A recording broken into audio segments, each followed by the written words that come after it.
Welcome back, everybody. My name is BluJay, and we are back once again on the Unity SMP, ready for another episode today. In today's episode, we are going to start working on the interior of our fallen log. That's right, we're going to start building inside here, and what we're going to do is build an auto smelter. Now, the furnace that we have in our house has served us for the time being, and I gotta admit, it's pretty slow, especially because I'm used to having a 20 furnace array on my single player series. So we're gonna do something here. We're not gonna do anything that intense. We're actually gonna do a completely different design, but it's gonna utilize a lot less furnaces, but enough for us here, because honestly, this is a much slower paced series, and we're kind of just trying to be relaxed about it, so we don't need anything quite as serious as a 20 furnace array. We're going to do something with 7 furnaces, so it's a little less than half, but it's still pretty efficient and gets us enough resources in a pretty quick amount of time that it's going to work for us here. So let's start gathering some resources, and then we will build our auto smelter. Okay, so the first thing that we need to do in our resource gathering mission is we need to craft up some chests. And the reason we need these is because we need to create some hoppers. We're going to need quite a few of them. I don't remember how many off the top of my head, but I think it's definitely more than 30. So we're going to craft up as many as we can right now, and it looks like we can only do 18. So we're going to go ahead and craft these up and then go out and chop down some more trees so that we can get some more wood for chests. All right, so let's go on and head on out and we'll start chopping down some trees. And while we're doing this, one thing that I wanted to talk about just real quick is just kind of how this series is going so far and how it's been received in general by the community. And I just got to say, I'm blown away at how this series is doing. I'm honestly getting more response, more views, more comments on these videos than I am on my single-player series, and that's not to say that I'm going to focus primarily on this and stop doing that, because, you know, I'm really attached to my single-player series. That's what started out this whole YouTube channel thing, and I've got a lot of, you know, time invested into it and a lot of really cool builds over there that I have done and still want to work on. But I'm just really excited about how this series is going, and based on the number of people that are watching this video and the videos prior to this one, I just gotta make a little plug here really quick. I don't normally do this in the middle of the video because I don't want to make a big deal out of, you know, subscriber counts or you know, views or things like that. You know, I want to celebrate the milestones and things like that are, you know, big achievements for the channel that I couldn't have done without you guys. But, you know, that's the point. I can't do this without you guys. And so I do want to make a quick request of all of you guys watching. If this is something that you're interested in, if this series has brought you to my channel, and if you've watched one or more videos in this series, and that's all, and you're interested in more content, and you haven't subscribed yet, definitely go ahead and do that. I would really appreciate it. It helps me out quite a bit. And, you know, I guarantee you that you're not going to be disappointed with the content that I've got coming up. I've got a lot of really cool ideas. Some of them I came up with on my own, and some of them are ideas from you guys. And that's one of the best things about having a community like this, is that you guys give me really cool ideas and you get to see them come to life on the screen. And you won't necessarily know or see that if you're not subscribed to the channel, because you won't get notified of new videos and new content as it is released. So it would really help me out, and it would really help you out too if you're really interested in my content and want to see more, just to go ahead and subscribe to my channel if you haven't done so already. I would really appreciate it, and I thank you so much. One of the best things about playing on a multiplayer server is that in a quest for gathering resources, you probably already have a player on here who has gathered a resource that you need. And if they happen to have a shop and they sell it in that shop, you can go in there and pay for it and not have to go get it yourself. And this, my friends, is a once-in-a-lifetime deal. 16 iron for a stack of quartz. Now, I know how difficult it is and how much time it takes to go gather quartz, because you got all these nasty mobs that are constantly trying to kill you and throw you into the lava. Let's just double check here. I think this is the chest. Yep, there it is. And double check the price. Yep, 16 iron. I was right. So we're going to go ahead and buy both of these, because it's so difficult to gather this stuff, and now we have it for our comparators, and we're going to have it for a long time to come. Let's run on back to our house. If you've never crafted a comparator before, it's not too hard to do. All you need is 3 pieces of stone along the bottom like that, a piece of quartz in the middle, and torches all around, and there you go, you have a comparator. And we're just going to go ahead and craft up 5 of those. We don't need all 5 right now, we're only going to need 2, but we'll need them for a future project, I'm sure. So like I mentioned earlier in this video, the furnace array, or auto smelter, or whatever you like to call it, that I'm going to be building today, like I said, is quite a bit different than the one we've built on our single-player series. The one over there required minecarts with chests and a bunch of powered rails and all of that kind of stuff. This is a much more compact design, and it doesn't require any rails or minecarts.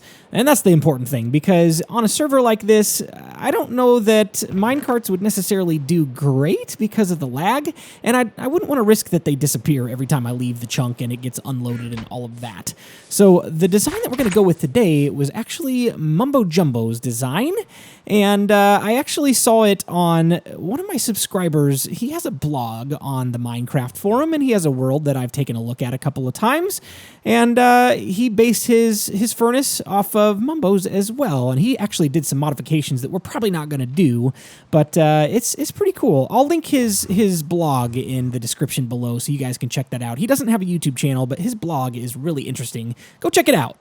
The next thing that we're going to do to prep for our auto smelter is to dig out a chunk of the floor here. We're not going to do the whole floor today because, honestly, I don't have a design for it, and I don't want to do that just on the fly on camera because that's just not how I do things. I do a lot of stuff in a creative testing world. As you guys have already seen, I released the download for the creative testing world, and I don't have a design for this yet. So we're going to do just the basics. Whoops, I don't need those there.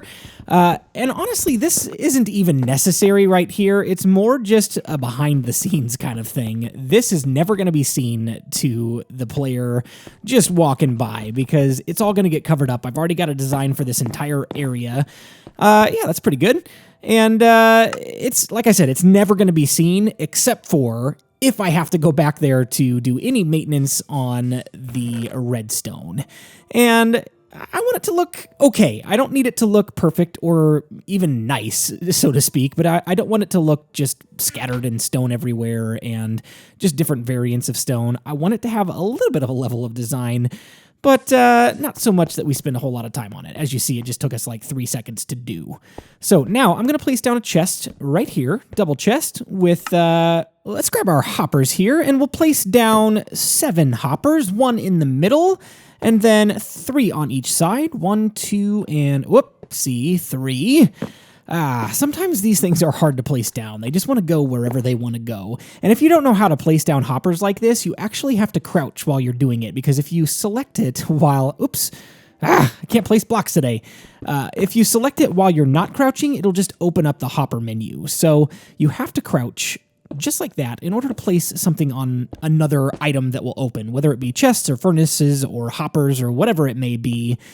Crouching. That's how you place it on top of the item. All right, not looking too bad. And then the next thing we need to do is place down some hoppers on top. If you know anything about furnace arrays or auto smelters or whatever you like to call them, you need to have hoppers on top to distribute the items you want smelted, and then hoppers in the back, just like we're doing here, to distribute the coal or mushrooms or lava or whatever fuel source you choose to use. That's where that will go. All right, that's not looking too bad. We are well on our way to building this auto smelter. And now for the fun part. We're going to do all of the redstone circuitry, and this could get a little bit tricky. This is the part that I'm not the best at, but I know enough to get by. So we've got our comparator there, and that will run into this block here, and we've got a redstone torch. So whenever that comparator is activated, that torch will go off. And I'll explain why that's important here in a second. We're going to go ahead and place a block on top just like that, and then a block in front just like that. And then we'll go down one more, and we'll have a line of blocks all the way across to the end of that hopper line. And I know what you're thinking. You're thinking, logs? Really, BluJay? That is expensive. Why are you using logs? Because I like the look, and I like the design. And I'm willing to spend logs on this, even though I'm only going to see it if I ever come back here. So you see that redstone line just lit up? That is going to lock the hoppers right next to it. And if you're unfamiliar with redstone or hoppers, basically what that means is it won't allow any of the items passing through this hopper line that we're about to place down to go down into the hoppers below until that redstone signal is turned off, and then it will allow them to go through. I'll explain why that's important here in just a little bit, but I'm going to go ahead and wire this up a little bit more and wire up the front hoppers as well. Okay, so we've got the distribution lines all wired up for both the coal and the ore, and I want to show you how it works and why it works the way that it does. Basically, when we place an item in, it will only allow one item through each hopper at a time. So it will carry one item across at one time. And so basically, when the 7 hoppers above the 7 chests have one item in them, that means there is an item all the way down at the end, which will activate the comparator, and it will deactivate the redstone torch and deactivate the line, allowing the one item that is in each hopper to go down into the hopper below and drop into the chest. The reason why we're doing this is so that we can distribute them evenly and have, all of the furnaces activated at the same time. And you see we've got 3 potatoes there, 3 potatoes there, 3 potatoes there. Perfect, it's working. So it's distributing all of them evenly across, and that's important because if we didn't do it this way, all of the items would go into the first chest before they would ever touch any of the other chests, and then we just have a single furnace array, and that doesn't really make sense. So let's make sure this is working. We've got some coal in there, and they should all come on right there. Perfect. Yeah, it's working. Not too bad, not too bad. All right, the next thing that we need to do is we need to increase the length of the distribution line for both the ore and the coal. And the reason we're doing this is because we want to have both of them hooked up. Whoops, I placed that down the wrong way. Man, I keep doing that. The reason why we're doing this is because we want both of them to be linked to a chest. And I did it again. Wow. I need to learn how to place blocks. We need these to be hooked up to a chest so that we can come up and drop all of our items in, and they will automatically distribute to the places that they're supposed to go. We don't want to just to be exposed hoppers because they're not the prettiest looking block in the game. They look fine, but, I like to build by the philosophy of hide all of the redstone mechanics and make your builds look pretty. And so that's what we're going to do. We've got all of this redstone exposed for now because, it's the beginning of the build, but it's all going to get covered up by the end of the process. I think that's the right amount of hoppers that I want. So let's dig this out here. I think I broke my axe, so I'm probably going to have to build another one of those here in a little bit. But I kind of want to keep working for now. So, yeah, I don't have any spare axes. Let's get a couple of chests here. We just need 2, and we'll place one right there, and then we'll place the other one right there. And that's the way that we will load our items into our furnace array. The next thing that we need to do for this build is we need to build a staircase up to our input chests because we don't want to have to just reach up every time we want to load something into the system. We want to be able to walk up there and place our items in at eye level. And it just makes it more interesting and will look better if we've got a staircase and not just have chests floating in the air. So that's what we're going to do now. While we're building this, one question I have for you guys is what do you want to see in the rest of this room? Now, this fallen log is probably just going to be one of a few, if not quite a few logs that we will build over the course of this series. I kind of want it to be just like a giant tree fell apart and all of the logs just flew all over the ground in the nearby area. And eventually we could probably hook them up by like a root system underground or underground tunnels, or we could have a completely different base underground. I think I mentioned this in the last episode. Maybe we could build like a modern style base underground, and this is just like a facade for something hidden below. So what do you guys want to see in general for my base area? And secondly, what do you want to see in this room? That's kind of more important, honestly, because I'm going to finish this room before we go on to anything else concerning the base. And I'm actually going to take a break from the base probably in the next episode to try to focus on a shop. I'm 7 episodes in now, and I don't have a shop yet. I know quite a few people on the realm have a shop already, and I need to get something open because that is a good source of income. If I've got something that people need and are willing to pay for, then why not take advantage of that? We can't do that on a single-player world, so let's do that here.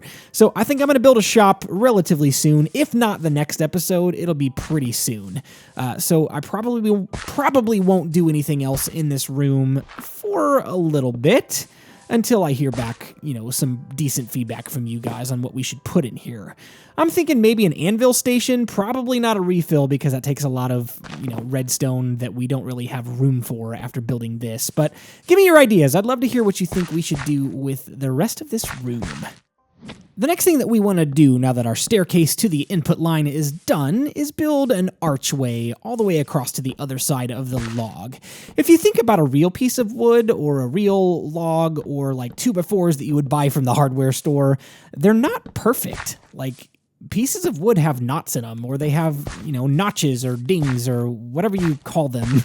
They have blemishes. They're not perfect flat all the way across. And so this is kind of the idea for the inside of this log, that we're assuming that it's been here for a long time, that it snapped off the tree and it fell over and it has rotted out in the middle. And so that's kind of the look that we're going for, is that there's still some structure to it. There's like this big old knot or big old notch that was rotted out from the wood, and that's where we have placed our furnace array. And so that's kind of the look that we're going for with this design. And it's kind of a design idea that I got from watching some of MumboJumbo's videos. If you've seen his Hermitcraft Season 5 storage area, that is probably my favorite build that he has ever done.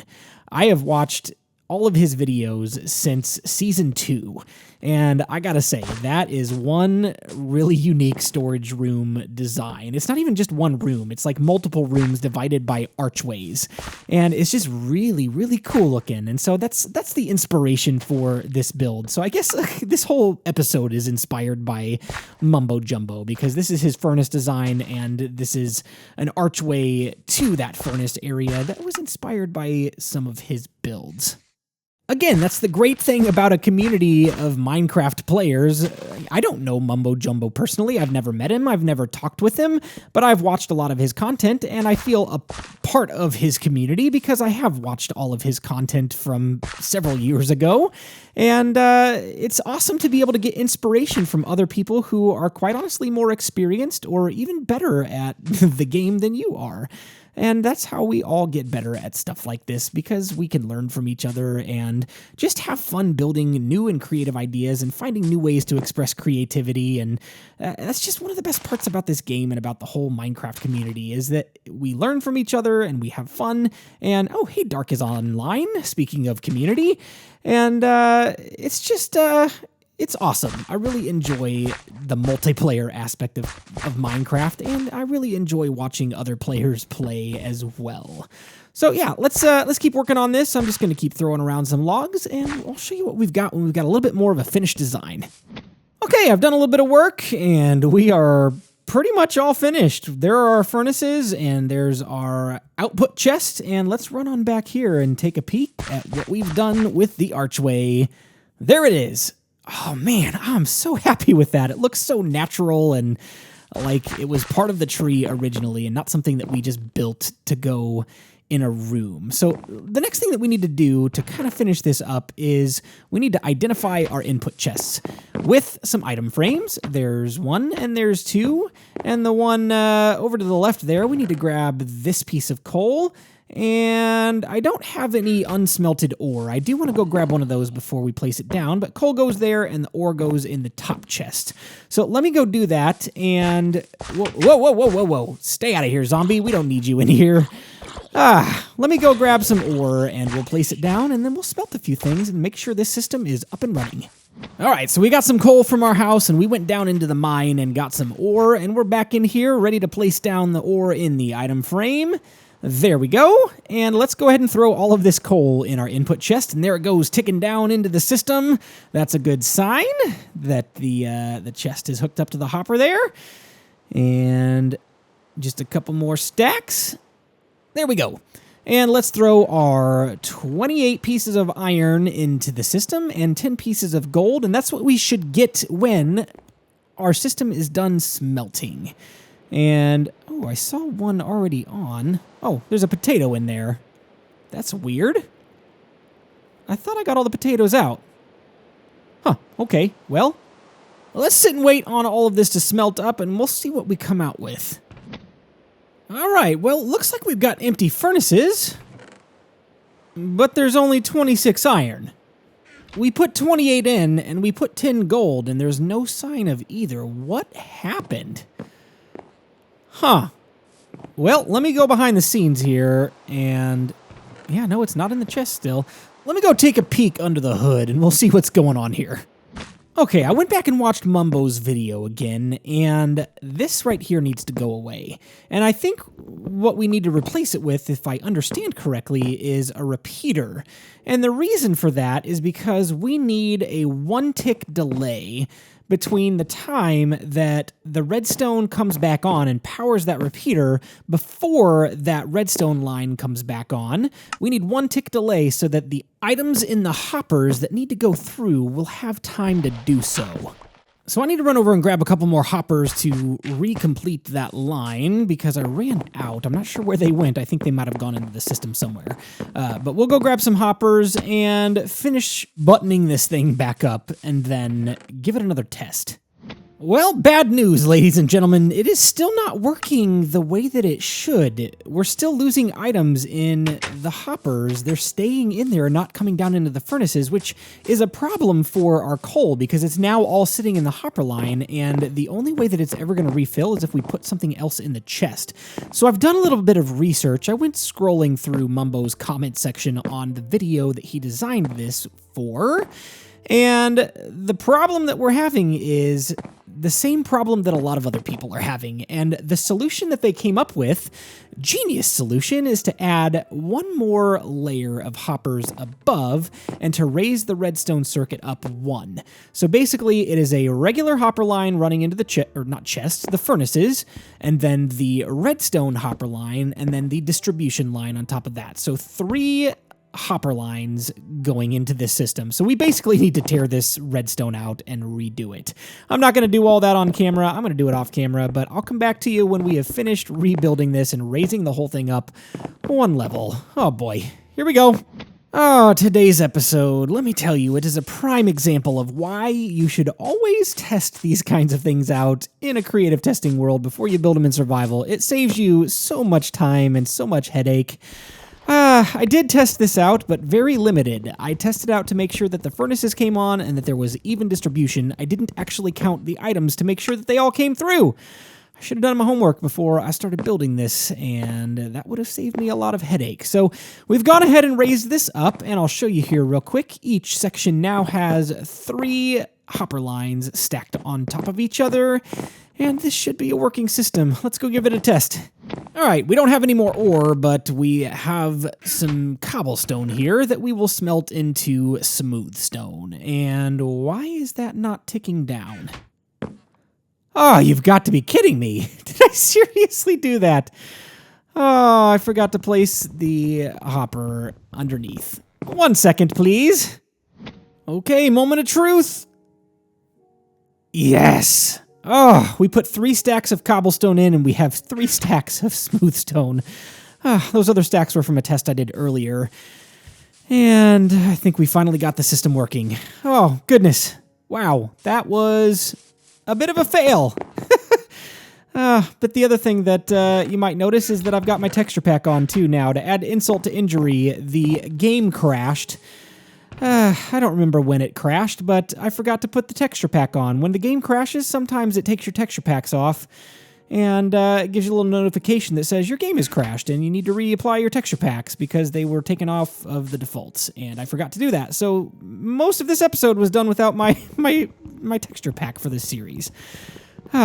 What an episode. We did a lot of failure today, but we have successfully completed a really good-looking design, honestly, for our auto smelter. It is working, finally, and I'm proud of the fact that it's finally working, but not proud of the fact that we fumbled over ourselves so much today. We'll try to plan a little bit better for the next episode.